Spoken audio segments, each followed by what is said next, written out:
Hello everyone. Welcome to this lesson on auxiliary verbs. In this video, we will explore the definition, types, usage, and how to identify auxiliary verbs through practical exercise. This video is prepared by Krishnaiah Konda, Assistant Professor of English from Government Degree College Autonomous Siddipet. By the end of this video, you will be able to understand the definition of auxiliary verbs, identify different types of auxiliary verbs, learn how to use auxiliary verbs correctly in sentences, recognize the negative forms of auxiliary verbs, and we will also work on exercises to strengthen your understanding. So, what are auxiliary verbs? Auxiliary verbs are helping verbs used with the main verb to form a verb phrase. They are also known as helping verbs because they assist the main verb in a sentence. These verbs express different aspects like tense, mood, or voice. Common auxiliary verbs include is, am, are, have, has, do, does, will, shall, can, could, etc. Auxiliary verbs are classified into two categories: primary auxiliaries and modal auxiliaries. Primary auxiliaries include do forms, have forms, and be forms. Modal auxiliaries express ability, necessity, possibility, and other similar functions. Can, could, may, might, shall, should, will, would, must, ought to, need, and dare are some modal auxiliaries. Let's break down the primary auxiliaries. Be verbs like is, am, are, was, were, being, been used for continuous tenses, and some are used for passive voice. Example, she is writing a letter.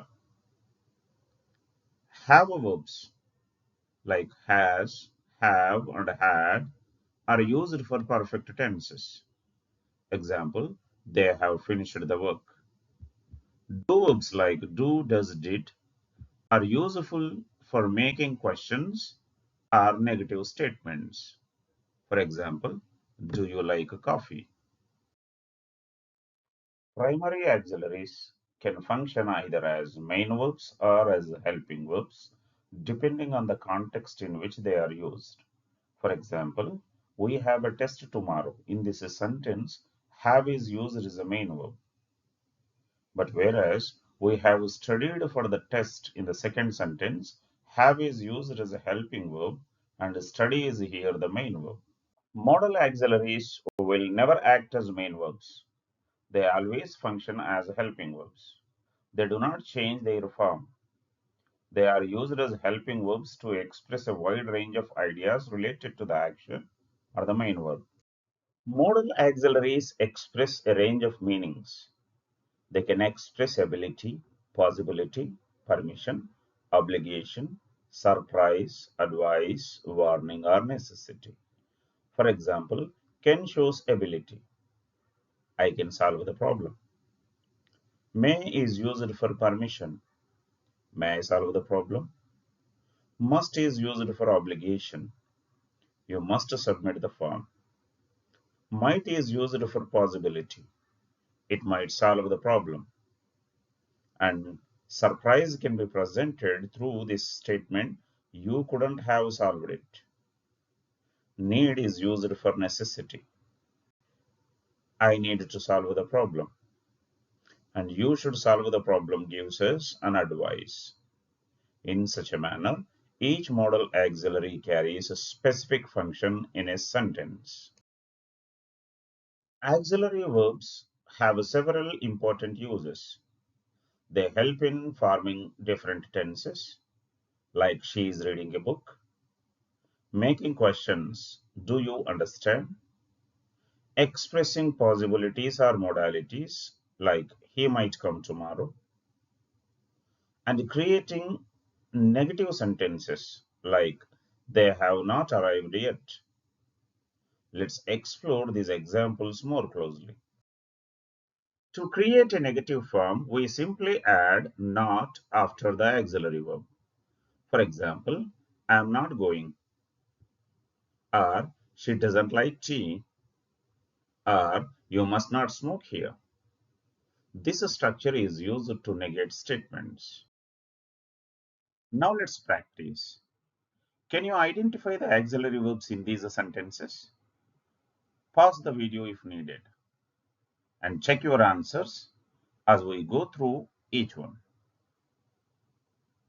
I could come along with you. The visitor has been waiting for a long time. We hope you don't meet him.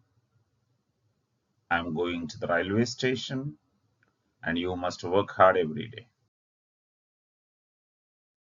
It's time for a quick exercise. Fill in the blanks with the correct auxiliary form from the options provided. Pause the video if you need extra time to think.